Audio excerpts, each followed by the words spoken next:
Yo, what's happening, everybody? It's Maurice back again with another video. Fantasy Flight is blessing us with my boy Gambit.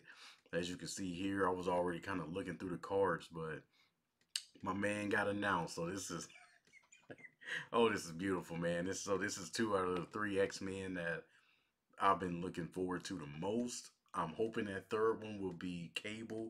I know that we have Storm and Wolverine announced, so um, that'll round out almost the last of this cycle because we got one more after him, and I think it's pretty much said and done that it's going to be Rogue, and then we'll probably have another big box expansion after them, probably I would guess somewhere between March and April of next year. But we got my boy.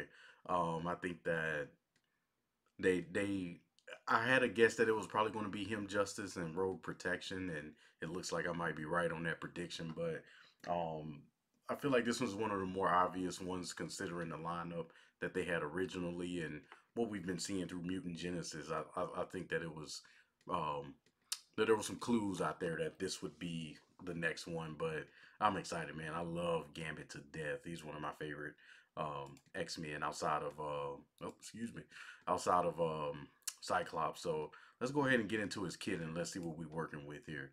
So we got my boy Remy LeBeau, recovery of 3. He's a mutant and a thief, which is kind of cool. So maybe we'll see some more thieves come around. And then we got the hand size of 6, hit points of 9. I'm typically not a huge fan of 9 hit point heroes, but um, your boy can make some exceptions. But yeah. Oh, and his ability, Thief Extraordinaire. So it's an action, a thwart action, and alter ego. So exhaust Remy LeBeau and look at the top 2 cards of the encounter deck. Discard one of those cards and you remove threat equal to the remove threat from a scheme equal to the number of boost icons on that card. I mean, this guy is using some Scarlet Witch tactics to attack the encounter deck, and I think that this is super cool to have an ability to allow you to thwart in our alter ego. There's not a lot of people that can do that. She Hulk is one of the OGs that's able to do it, and then you've got Black Widow with her. I can't remember the name of the card, but it removes 4 threat and confuses the villain for 3 costs, I think, and that's which is a super powerful card for her. But this is a nice way to, you have to exhaust them, unfortunately, but it also allows you to be able to thin the deck a little bit and remove threat, and that's one less thing you have to deal with. So this becomes stronger the harder the game is. There's a lot of those expert 2, standard 2 cards that have 3 or 4 boost icons, and this helps out a lot. So I'm liking that ability. That's super cool. Then we got the support. One cost, the Thieves Guild, kind of cool, a guild card. So maybe we'll see some more guilds. Alter Ego response. After you resolve your Thief Extraordinaire ability, exhaust the Thieves Guild, remove 1 threat from a scheme.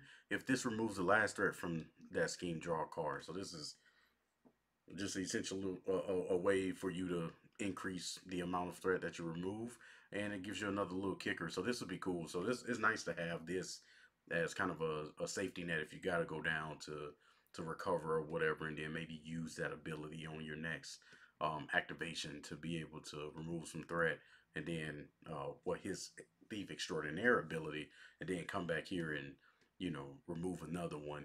And if it's that last one, you can draw a card. Um, and it don't have to be the same scheme. So it's remove however much you flip for those boost icons, and then you just remove a threat from a scheme. So it could be you know X plus 1, where X is the amount that's on that boost card, or you can have X removed from one scheme and then 1 removed from another. Because sometimes the thwarting can get a little funny where you're always left with like 1 that's on there. You'd rather not waste an activation on 1 thwart if you have a hero that's 1 thwart. And this allows you to be able to do that and still draw a card if it's the last on that scheme. So it's not bad. It rolls, and it's a mental, so you're probably going to be running him um, in Justice quite a bit. In that, those mentals typically give you some kickers with a lot of their cards. Then we got the Creole Charmer. So it's a thwarting event, 2 cost. Alter ego, thwarting an alter ego. Cool, cool, cool. Remove 3 threat from a scheme. If this removes the last threat from that scheme, confuse the villain. Pretty straightforward. I mean, 2 for 3. You rather not want to do that much, but sometimes that's all that you can do. So this is pretty decent, especially in solo. But um, having that opportunity to confuse the villain, so you're removing threat and having the opportunity to take away a activation while still being an alter ego if you need to stay down for another turn because there's probably some crazy minions out there running rampant. So here go his hero side. So he's a 1, 2, 3. So like some Spider-Man stuff going on there. Thief X-Men. So charge the card. It's action, place 1 counter here. Limits once per round. And then throw the card. Interrupt when you play an attack event. Remove up to 3 charge counters from here. That event deals +1 damage for each counter removed. That's actually not bad. You know that kind of gives him some incentive to run aggression. And he has some attack cards, I believe. So even if you're not in aggression, this gives you an opportunity to kind of boost up some of those attack events that you're doing. So that's not bad. It's pretty thematic to what he does. It's not like he can always charge on demand. So it's a nice way for him to be able to boost up some of those attack events that he have. I'm down for it. Hand size of 5. But that's pretty standard. Do you have a hand size of 6? Yeah. All right, cool. I have to make sure, man. Fantasy Flight been tripping on that on some of these heroes. Um, so we got another 2 cost event. Charge a card and it's an attack. Let's see. Hero action attack. Deal 4 damage to an enemy. For this attack, if Gambit's throw the card ability removed at least, and then it's either 1, 2, or 3 counters. So they stack. I'm going to assume they stack. So if you remove 3, you get all 3. If you remove 2, you only get the top 2. And if you only remove 1, then it gets range. So that's not bad, especially if you run aggression and have like let's say you do the I guess he can't do dive bomb. So maybe like what would be a good one? Let's go with uppercut. I know it's not the most efficient amount of damage, but it's what I can think of off the top of my head. Um, but doing an uppercut is 5. It'll be ranged, piercing, and overkill. Like that's actually pretty good. Especially for those counters, and they're free to use, right? Because I think you can only stack up to 3. I think is what it said. Oh no, you can stack as many as you want, but you can only remove up to 3. Okay, got you. So he can just stack though. That's kind of crazy. All right. There's some okay, and actually this is pretty good too for if you decide to run them in justice, something like what's that 3 cost one? Stealth strike, where you do 4 damage, and if it defeats a minion, remove 2 threat on top of being able to do piercing and overkill. Like it just adds more kickers to an already relatively decent card. So um, I like this. I like this a lot. Um, I'm trolling. I just realized it's just for this attack. That's funny. I'm out here trolling. Never mind. Disregard all that. So it's only for this attack. You do 4 damage and then you can tack on to it. I say, man, that would have been crazy if you can use that for other. Anyways, so we got Royal Flush. So we got a hero attack, hero action. So place 1 charge counter on Gambit. Nice. And then deal 0 damage to an enemy. Deal 0 damage to an enemy. Deal 0 damage to an enemy.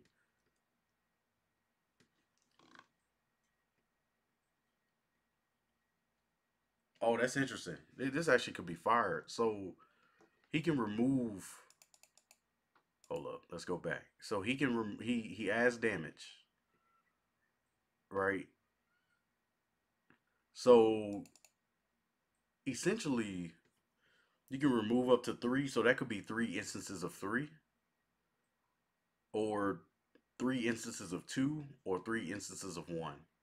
And it's a 3 cost event. So So ultimately, you probably would like to make this a three for three instances of three. A three cost of event for three instances of three damage. I think that's actually that could be fire. That could be fire. That could just be a straight up 3 for 9. With golly, all right. That's actually not too bad. All right, all right. I like this. Yeah, because this one, because so you can essentially make this a 2 for 7 if you remove three counters and it's range, piercing, and overkill, which would be crazy. So that makes this card even better. Good lord. Yeah.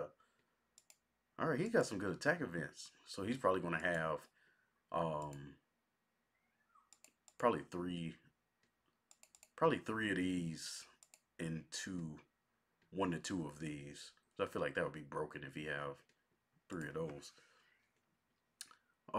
Natural agility. So this is a zero cost defense event. When you defend against an attack, place one charge counter on Gambit. For each charge counter on Gambit, you get +1 defense. So this is kind of cool. This allows him to, and then of course he got that 3 defense, right? So if you're just stacking them each turn that you're in hero form, this gives you one, and then he defends, and so you have to exhaust. So it's when you defend against an attack. So you defend and then play this event, and then for each charge you have, you get +1 defense. That's actually pretty good. So he could run protection. Uh, Depending on how many of these he have, that definitely makes it worth it. Especially with some of these villains getting heinous on the amount of damage they do. That'd be a good one. All right, all right. So we got Gambit's Guild Armor. Cool. All right. Hero response. So it's a 1 cost upgrade. After Gambit defends an attack and takes no damage, exhaust Gambit's Guild Armor. Ready Gambit. Okay. Once again, this allows him to. It's kind of like a desperate defense, but it'll be a constant ability since it'll be an upgrade for him. That's not bad. That's not bad. That's not bad. Then we got molecular acceleration. Hero interrupt. When you spin this card, place one charge counter on Gambit. I mean, it plays into his kit. So this is similar to this is similar to Rocket with having his salvage, right? Where he have it's a wild and a mental resource, and then once he spends it, he can put, I think it's the topmost tech upgrade. I want to say, well, in his discard pile onto the top of his deck. But this one just places a charge counter, so you get two resources and then a charge counter, which I'd imagine he probably have two of these to make it to where he's not too broken, right? So this is cool. I like seeing this for heroes, especially these lower hit point heroes who have more to lose when they flip up because of the lack of hit points that they have. I like seeing that. Oh, then we got Rogue. Okay, let's go. So she's an aerial X-Man. Reduce the cost to play Rogue by 1 for each charge counter. Beautiful, and she comes in with toughness. This is a good one. This is a really good one. I like this. 4 cost, 2/2. So she's like Winter Soldier for Black Widow. I like it. I like it. Man, she's gonna be a solid one. I like that. All right, here we go. So he'll be Injustice. So operative skill, use 3 uses. So he gets 3 counters. When you thwart, remove 1 operative counter from here. That thwart removes 1 additional threat. So I like that. It's like it's not counterintelligence. The one with Monica Chang. I can't remember the name of it, but um, this is yeah. So you can have multiple uses in one turn. Because it's not like you have to exhaust it. Yeah, that's not bad. Yeah, so that allows you to be able to, you can put it down, and if you throw it a couple of times, then it just gets removed, and you don't have to be an alter ego um or hero form to do that, especially with somebody like him who have those thwarting abilities in alter ego. That's not bad. That's a good way to introduce it. All right, so we got this 2 cost event, breaking and entering. It's a thwarting event. Play only if your identity has the spy or thief trait. So it's a thwarting action. Remove 3 from a scheme.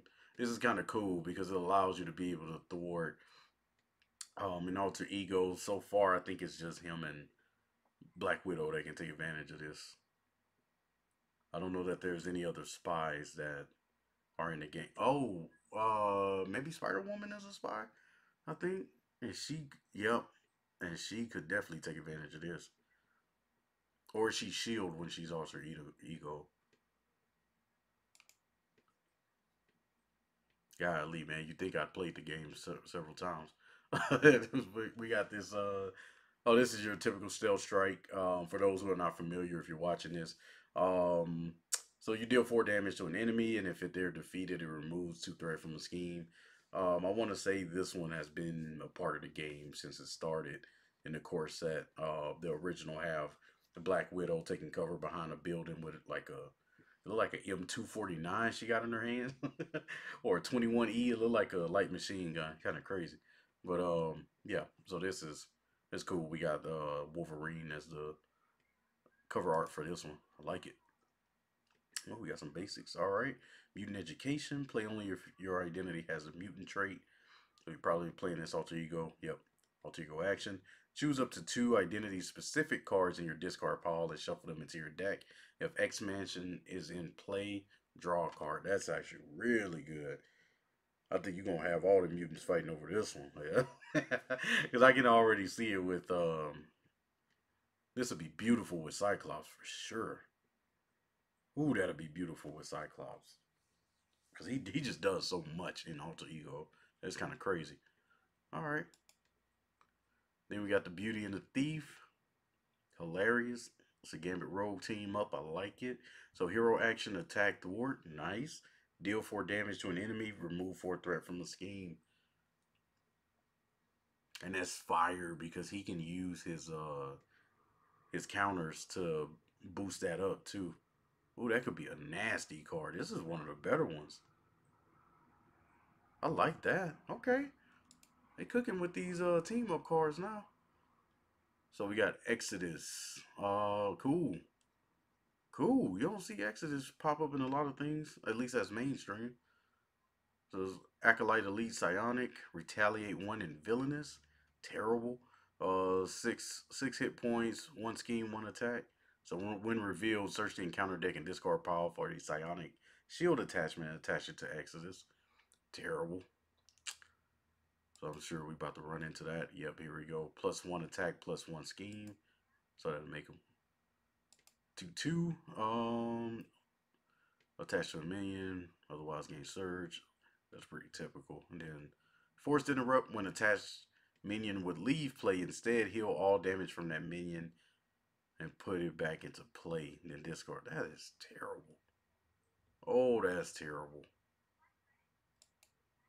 So he just automatically gets 1 attack, one scheme, and then pull a Loki on us. That's crazy. Disrespectful. So we got Herald of Avalon. So it's a side scheme that'll come out with him. Oh no, it doesn't because this is a yeah. This ain't the Nemesis set. This is just a encounter. Okay, all right, encounter set. So it's gonna be cool to see like who his Nemesis set will be. So when defeated, the player who defeated this scheme searches the encounter deck and discard pile for Exodus and reveals them. That's hilarious. So you will defeat this, get him out, and then he got the audacity to. That's hilarious. Then he got the audacity to summon that when he comes out. That's wild.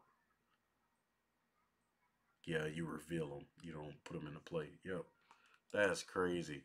Yeah, so that's Gambit. To be honest with you, I'm not that huge of a Justice player, but I can make it work for him. I think his kit works extremely well with Justice, and I think that it's smart that they're releasing him in Justice. He gets some pretty cool cards to kind of make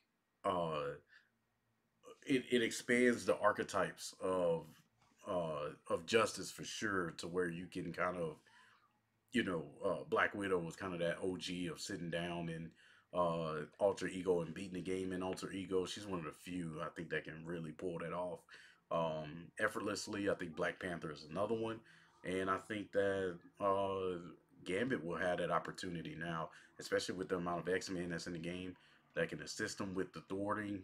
He may have to invest in some X-Men that deals a lot of damage, but I can see him flipping a lot. And I think that he's going to be relatively strong in uh, justice and protection, which is kind of cool. He's definitely going to be a different play style. I think that his kit is very interesting. For him to have the opportunity to kind of play in multiple aspects effectively, and I think that cards like this um, at first look a little strange, but you know, considering you already essentially when you play this, you're at least doing one damage per person. I mean, per activation of this, right, or instance of damage, because you will now have at least one charge. But that gives you the opportunity to use whatever you got on there to either deal, three instances of one, two, or three to different enemies, or allows you to be able to um, just go all in and do three instances of three damage if you can. And I think with this one, um, with you having one, dealing one damage per person, that's a nice way to knock off tough. But this might get ugly if you got some some people will retaliate out there. That could really mess you up, especially with his low hit point pool. Like this, I think this would be a really good card, man. Uh, especially with you being able to boost up his attack on this. Because when I first read it, I was like, "What? Why would you do that?" But if you were able to apply that same logic that they use for Miss Marvel, then yeah, you should be able to apply it to this. So I think that um, yeah, he's going to be super fun. I don't think that he's going to be a very strong hero. I think he'll be serviceable at the very least. I don't think he's going to have. Uh, I don't think that he's going to be as popular, but I think that he's got a decent kit. But I'm going to play him because he's one of my favorite heroes, of all time. But I think, yeah, he's fine. I think he'll end up in like the B, you know, high C, low B kind of range to where people will bust him out and he'll do decently. He won't be the one dragging down the team, but he may not be the one carrying the team either. But I think with him being an alter ego, he'll have the opportunity. I had to check turn the tide to see if it's a hero action. Actually, let's check that now. So we got Marvel Champions. Turn the tide. It's a response. Yeah, so you can play uh you can play Turn the Tide while you're in alter ego. So that's another little yeah, that's another one that I think will work. But yeah, man, let me know what y'all think of Gambit. I think he's gonna be super cool. I don't think he's gonna be the strongest of heroes, but I think that he will he'll definitely do some damage out there. I think that people are going to come up with some creative ways to play him in alter ego mode. And I think that he's gonna be super cool. So I like what I see. I think it's gonna be fun, if anything. Um, so yeah, they're continuing at least with the fun factor of these X Men. I think that they're making them fun and not necessarily overpowered, and I think that that helps with us as the consumers, to dig in our bag of creativity to try to figure them out. But I think that he's gonna be super cool. So let me know what you think. Leave a comment. Like the video, please. And yeah, just let me know what you think of them. And yeah, until next time, y'all take it easy.